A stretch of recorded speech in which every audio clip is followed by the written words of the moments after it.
some tough injuries hitting the Mets right now, but there's some incredible prospects bubbling up at the top that can make a huge impact on this team going into the second half. Got to start with Brandon Sproat, who had the best start of his AAA career on Saturday for the Mets.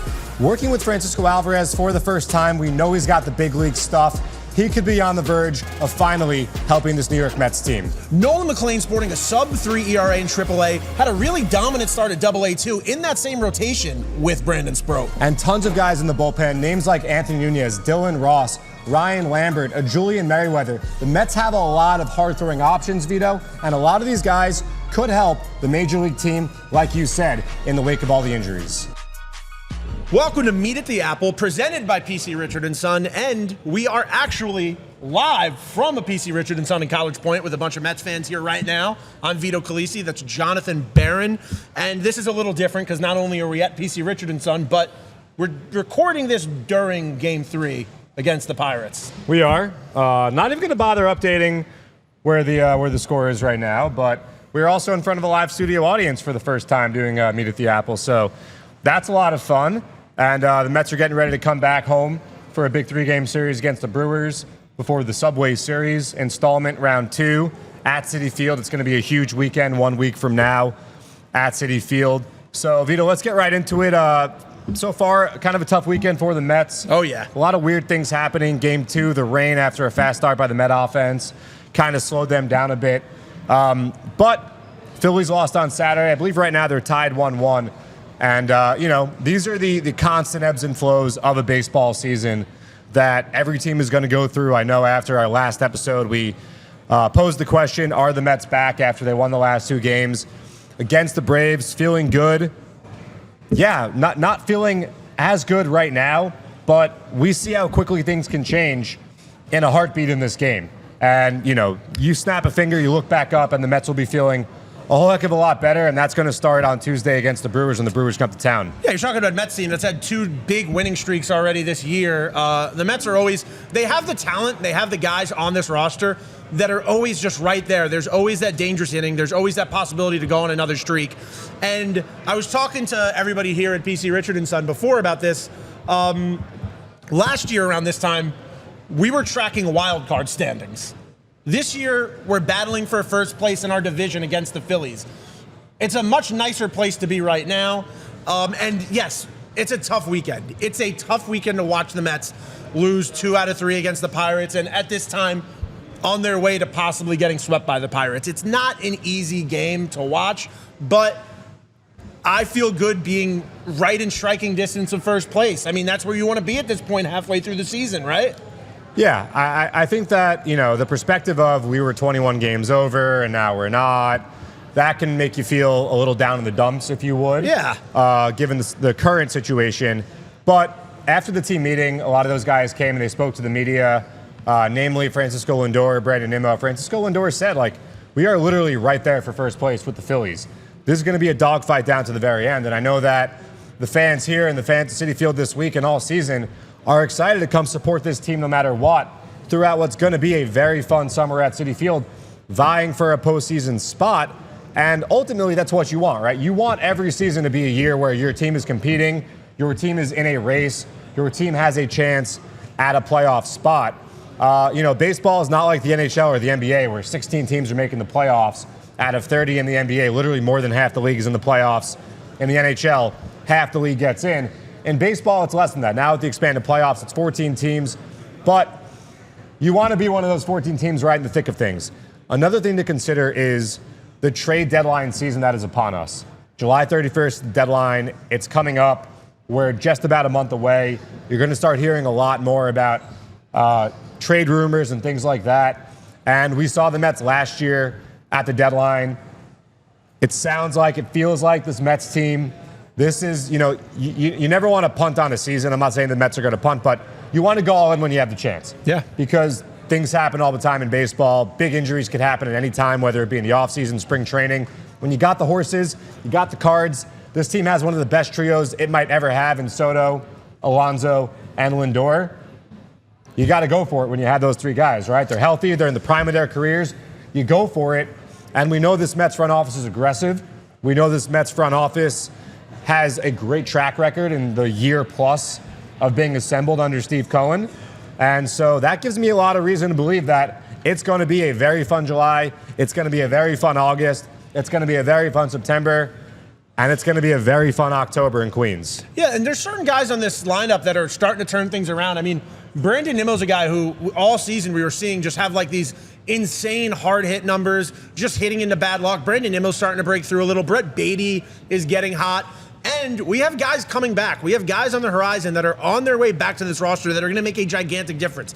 Guys like Senga and Manaea, Brooks Raley, Jesse Winker, they're going to make a big impact. And also, Francisco Alvarez is going to come back to this team, and he's going to make an impact. So there's all these positives coming back to this team, and I feel like that used to be a joke among fans of hearing, oh, getting a player back is just like a trade at the deadline.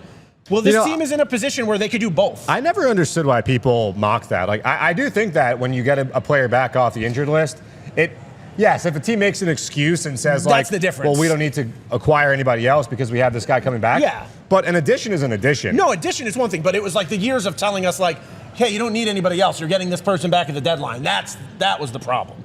Well, you know who else is back? Richard Lovelady's back. Richard Lovelady is back. He's been back. He is, and we have a joke.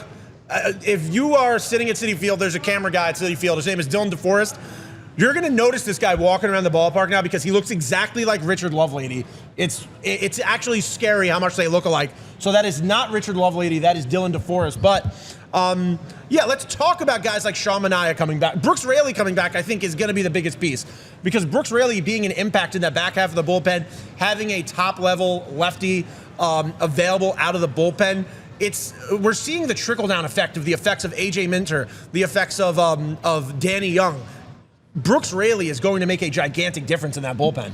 Yeah, I think it's pretty clear right now the Mets are really trying to solve for the bullpen. Yeah. The bullpen was heavily used early in the season where Mets pitchers were going 5, getting through the lineup twice maybe, the opposing lineup, and getting into the bullpen, and guys like Reed Garrett, guys like Huascar Brazaban, guys like Max Kranick, who's also on the injured list, another big loss for this Mets bullpen.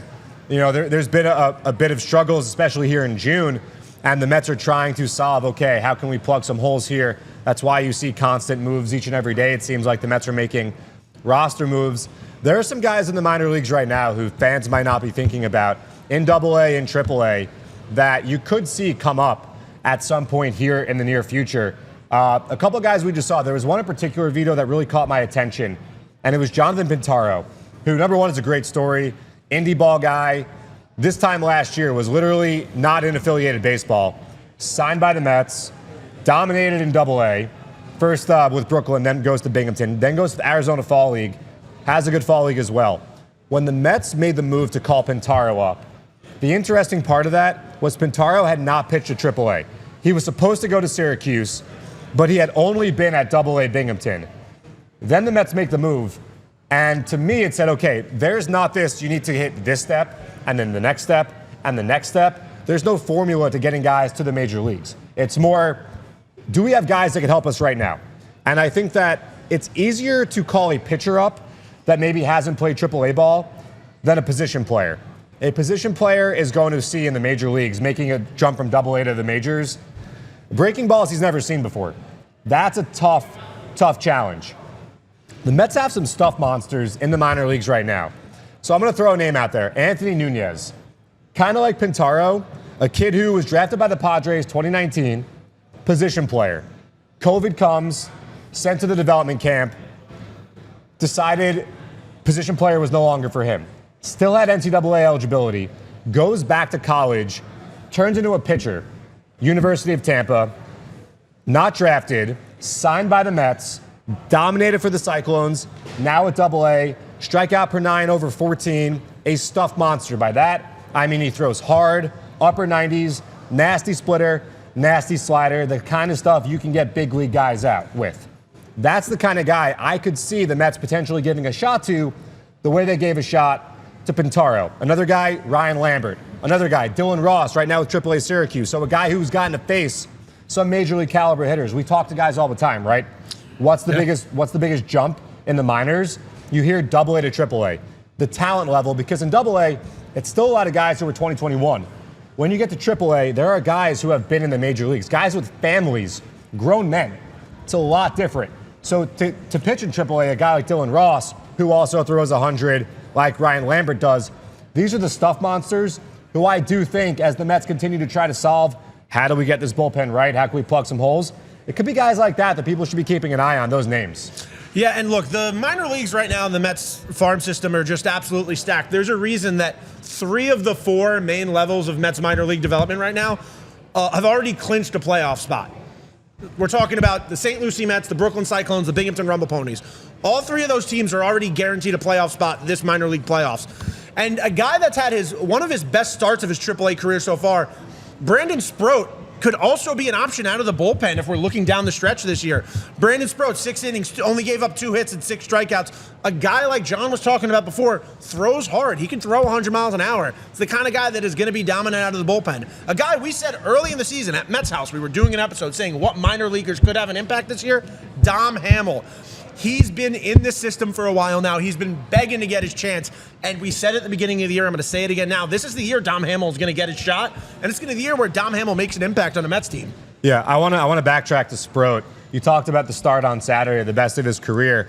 And it's been interesting. Sproat's last start at AA, around this time last year, struck out the last 9 or 10 guys he faced in that start, had 13 strikeouts. It was clear he was too good for the Eastern League. Goes to AAA Syracuse, had some ups and downs. Again, the biggest jump in all of minor league baseball is between AA and AAA. You also have the automatic balls and strike zone, the system, in AAA. And in AAA, they made the top of the strike zone smaller. So a lot of pitchers, especially a guy like Brandon Sproat, who has gasoline stuff, a lot of guys try to beat opposing hitters up in the zone with the fastball. And when you're not getting the call because of the ABS system, you've got to come over the plate a little bit more. And that's when you get yourself in trouble. When you're throwing that fastball, which is a guy like Brandon Sproat's bread and butter, middle, to guys who have played in the major leagues, it's a big adjustment. So I thought to myself yesterday, okay, well, he has this great start. Did he do something different? I looked at the pitch breakdown. Nope. Was he throwing harder? Nope. Was he getting more bite on his slider? Nope. And I'm thinking, what was the difference? And then it occurred to me. He threw to Francisco Alvarez for the first time. It was the first time he had worked with Francisco Alvarez.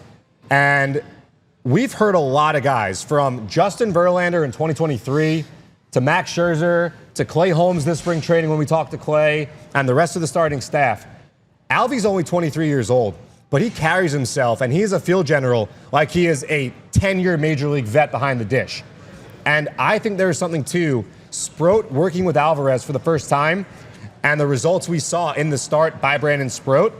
That's very encouraging. I wonder if these two guys could be working together for the Mets at some point in the near future. We all know Brandon Sproat's a huge prospect. There's a reason the Mets drafted him not once, but twice out of Florida. He's got incredible stuff.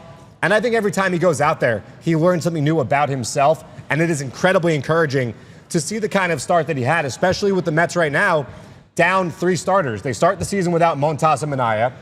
Now they're without actually 4 starters because you have no McGill, no Senga, and of course the awful injury to Griffin Canning, which, you know, the last time we talked, it was still, we'll see what it is. Obviously, it turned out to be a torn Achilles, so our hearts go out to Griffin, who, like you said, was in the middle of just an incredible bounce-back season. So that's awful, but we know he had the surgery and it went well. But you show me another team that has had so much bad luck when it comes to the starting pitching, injury-wise, and then, like you said, the A.J. Minter injury, which not enough was made about that A.J. Minter injury. That was a key part of the bullpen. He could throw the 8th inning. He was a lefty who dominated lefties, but he could also get righties out, had nasty stuff. The hip was perfect coming off that hip surgery. He was throwing harder again.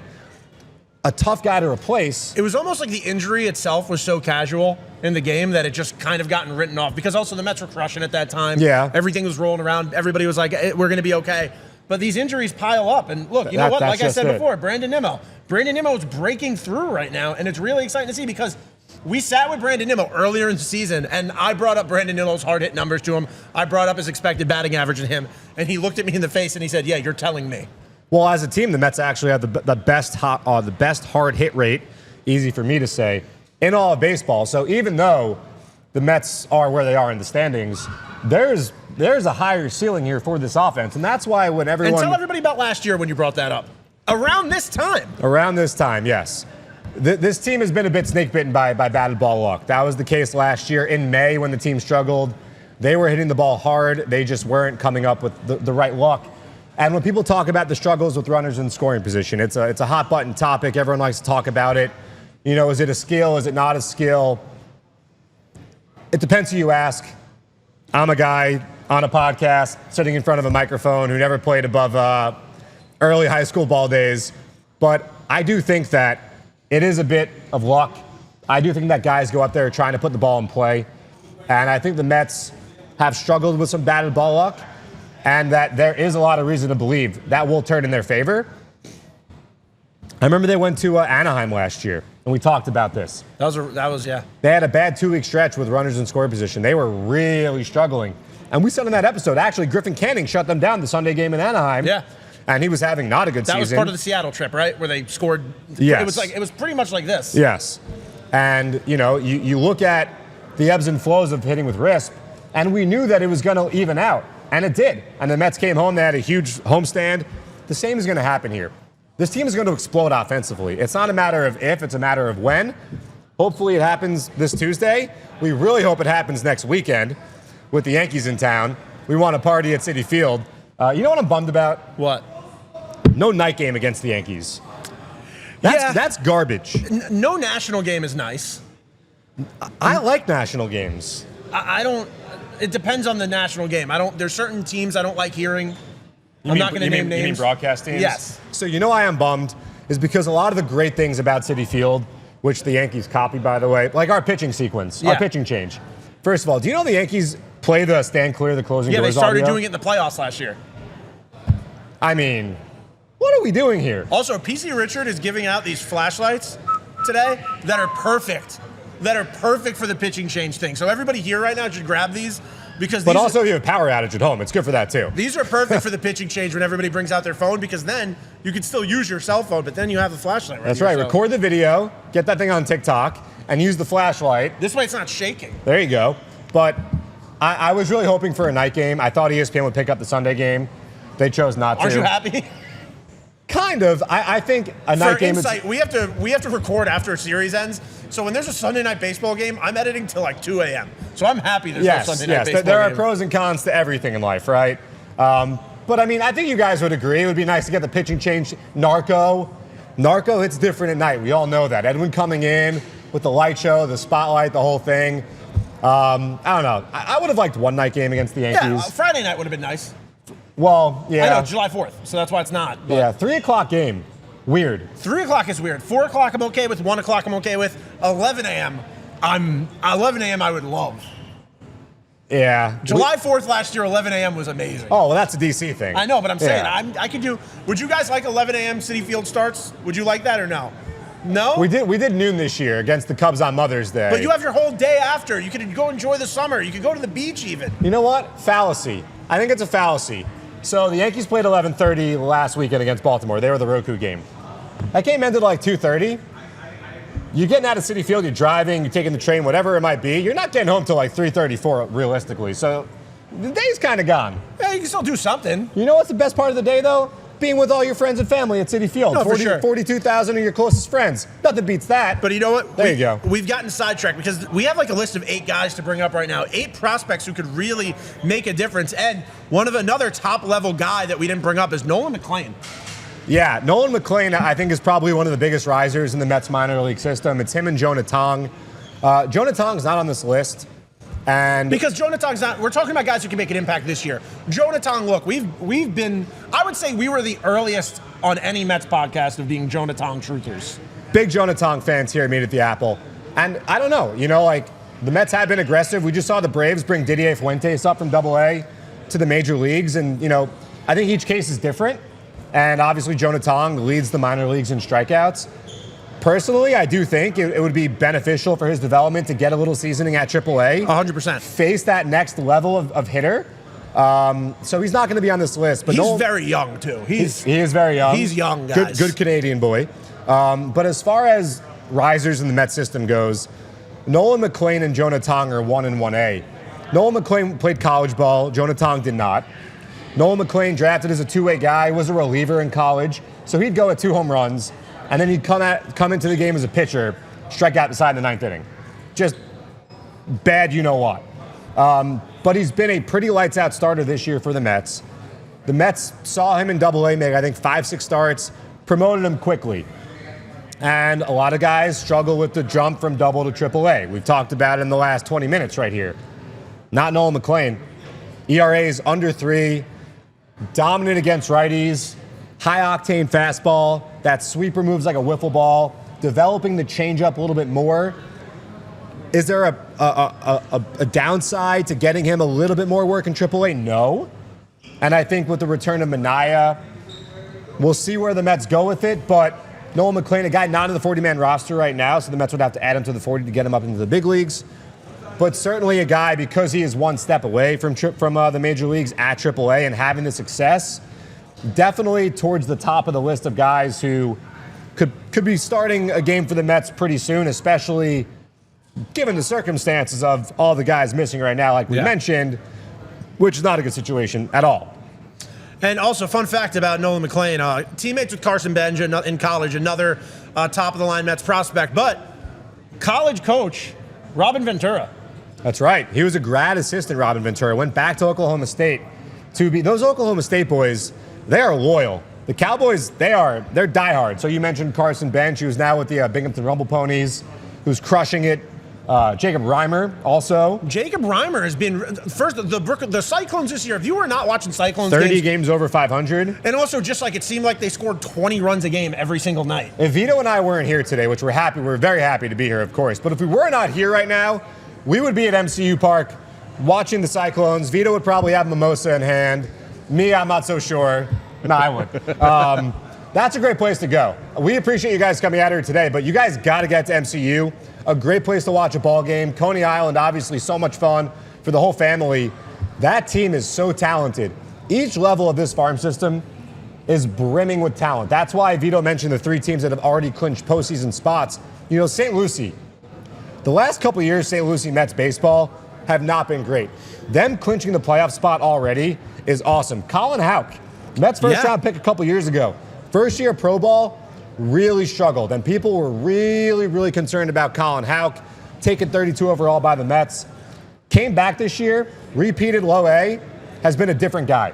So that's a player development win right there off the bat. Now he's in Brooklyn. You saw, you know. I also want to bring up something about Colin Houck. Yes, and I said this to Hunter before the season started. Sorry the kid caster's not here. Where is he? He's probably working the Mets game right now. He's probably at the beach. But I actually said to Hunter before the season started, I thought Colin Houck was going to have a turnaround year, and I used Nick Morabito as an example, saying that they were both guys that were high school players drafted who both had kind of like a similar build, a similar skill set, and I saw a guy that was struggling because he got to pro ball, and it was the first time he struggled in his life, and I saw that breakthrough in his second year coming just like Nick Morabito did, because the way guys were down on Colin Houck, like industry-wide, is the same way guys were down on Nick Morabito before he was named Player of the Year last year in the Mets system. Yeah, I mean, the thing about Houck that you had to remember was great athlete, broke all of Jeff Rancor's records, had offers to play quarterback in college, obviously forewent college to sign with the Mets, but you know that raw athleticism are skills you cannot teach, and it's really come to show. And you've seen the Mets make some moves up and down with promotions, and once some promotions start, there's usually a trickle-up effect. So you saw Reimer and Benj go from high A to double A. You saw Houck get promoted. I think that there's a guy at double A right now who has a case to move to triple A pretty soon. Talking about Jett Williams, there is not a prospect that I am more excited about, or I've been more excited about, than Jett Williams. I look at the box scores every night. I try to watch as much minor league baseball as I can. What makes Jett Williams so tough for other teams to deal with is his ability to just get on base. First of all, he's only 5'8", 5'9", but he's got raw power. He's got 25, 30 homer power. He's like Jose Altuve in many ways, but his strike zone is tough for opposing pitchers. So even if he's not hitting, he's still going to draw 1-2 walks a night. He's got incredible speed. He's a great base runner. He's got great athleticism like Houck. And he is a confident young man. He's a total package. Yeah. I am so excited about Jett Williams. I don't think there's a player I would trade him for right now, Vito. No, I know that sounds crazy. I've seen, some Twitter trades. Would you trade him for player A, player B, player C? That's a tough guy for me to part ways with. He is where baseball is going. Contact, putting the ball in play, the new rules, encouraging more steals, the pickoff rule. Jett Williams is I think he's a future Hall of Famer. He's not a third baseman right now. I think he has Hall of Fame pedigree. You guys can bookmark me saying this right now, and in 15, 20 years, we can come back to this very moment. June 29th at PC Richard & Son in College Point. Here we are, Jett Williams, Hall of Fame. Write it down. I'm going to name a guy that I don't think is going to make an impact on the Major League team this year, but another guy you guys should really be keeping an eye on because of how much they've been lighting up the Mets system in the past year and a half, A.J. Ewing.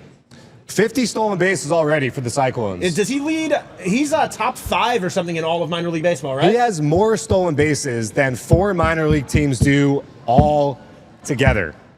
Together. We've already had one great Ewing in New York. Why not a second? And A.J. Ewing is a guy drafted in that same draft as Colin Houck, Boston Barrow. Those are 3 high schoolers that were drafted together. And A.J. Ewing it was actually pretty shocking that he blew past Colin and Boston. And A.J. Ewing is just really turning out to be quite a prospect who everybody should be keeping an eye on because like Jett Williams, I think he's going to be an important piece of this Mets team going forward. I mean, these Mets minor league teams are so much fun to watch and so much fun to keep an eye on. Yeah, and if you look at the past, like the 99-2000 Mets, you look at the guys that really fueled those runs, especially guys that were grown up in the organization, Ray Ordonez, Edgardo Alfonso, guys like that.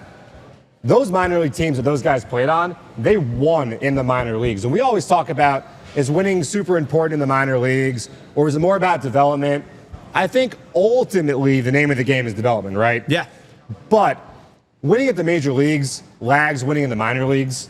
And if you do see that success in the minors, it usually does trickle its way up to the major leagues. And let's also remember that there are some guys who are not going to be New York Mets. There are some guys who are being developed right now to be traded. And those are player development wins. If you can take minor league players, take Wilfredo Lara, for instance, trade it for Huascar Brazaban. The Mets liked him a lot. A guy that played all over the diamond, hit 14 home runs as a teenager in the Florida State League, rare power, tough league to hit home runs in. Mets didn't want to trade him, right? You got to give to get. That's the way it is in life. That's the way it is in baseball. That's the way it is in sports. Mets made a deal. It's a win. You got a piece of your bullpen, not just for last year, but moving forward, with a player in single A, in low A. That's a win. So when you raise the stock of these guys, when other teams are asking about these guys, it's because as an organization, you've done a good job. You've made teams have interest in your minor leaguers. You move these guys from major league talent. That's part of what player development's all about. This is fun. This is a lot like a Future of Flushing episode. Well, I mean, look, it's a lot easier to talk about prospects in a game like this. I mean, like, we're just going to be honest right now. This weekend has not been fun being a Mets fan, but it's all going to turn around. And we're naming guys. This is a mix of players. We've said every pitcher we've said for the most part are guys that really could make an impact on this Mets team going forward. And I think you're going to keep seeing these transactions. You're going to keep seeing David Stearns push and pull at different things, hit different buttons to make this Mets team win as many games as they possibly can. And like we said to start this episode, right now the Mets are still within a game and a half of that first place NL East spot. They're still leading the wild card right now. So we're in a much, much better spot than last year. Teams have ebbs and flows, okay? 2 7-game winning streaks this year? Oh, yeah. Two, right? They've had 2 already. Yeah, I mean, we said this before we started the show. I'll say it again. You snap your fingers, you look up, they'll be right back on their winning ways. That's how baseball goes. And like you mentioned, with the front office making moves, tinkering, trying to get things right, Luis Torrens homered today. I always think back to May 31st of last season, where the Mets had a couple players signed to major league deals, guaranteed, and it wasn't working out. And they were not patient. They did not sit on their hands. They made moves. That's when the season turned around. Jose Iglesias came up when the Mets decided to part ways with a guy that they foresaw being part of the major league roster for the full season, a utility infielder who it didn't work out with. And they said, you know what? We got to be smart here. We got to do what's best for the franchise, for the organization, for winning right now. They bring up Iglesias. They signed Torrens. Things changed. I don't think there's any reason to believe that we're going to not see the same thing. Last year, the Mets acquired Adrian Hauser, right, to be starting pitcher in the offseason. Of course, they get Tyrone Taylor in the same trade. Didn't work out with Adrian Hauser. I think he started the Citi Connect debut. I think it was April 27th was the date. The first Saturday one? Yes. I thought it was Jose Budo. No, it was Hauser. And didn't go well. Mets made a move right then and there. This is an organization right now that is not sitting around and waiting for things to just turn in their direction. The Mets are proactive. We're going to continue to see that, and that's why I'm extremely confident in the next week, the next 2 weeks, the next month leading up to the trade deadline. I'm sure the Mets are having conversations internally. Who are some options we could bring up? Julian Merriweather, a very under-the-radar reliever, picked up by the Mets, has played for the Blue Jays, has played for the Cubs, throws 100. The Mets signed Justin Garza. These small moves, that's where David Stearns has made his name as a great executive in this sport. Some of the guys the Mets have thrown out there this year that have done a really good job have been these very under-the-radar moves by the front office and the bullpen, the starting rotation. Griffin Canning's another one. Yeah. The Braves traded for Griffin Canning, non-tendered him. The Mets signed him immediately thereafter, and obviously his season has come to an end. But for 2 months, Griffin Canning was taking the ball every 5 days, giving the Mets a chance to win another David Stearns and company victory. So we're going to end this episode here because the live audience has been here, and we're doing a raffle. So if you missed out this time, we will be doing another one of these this year.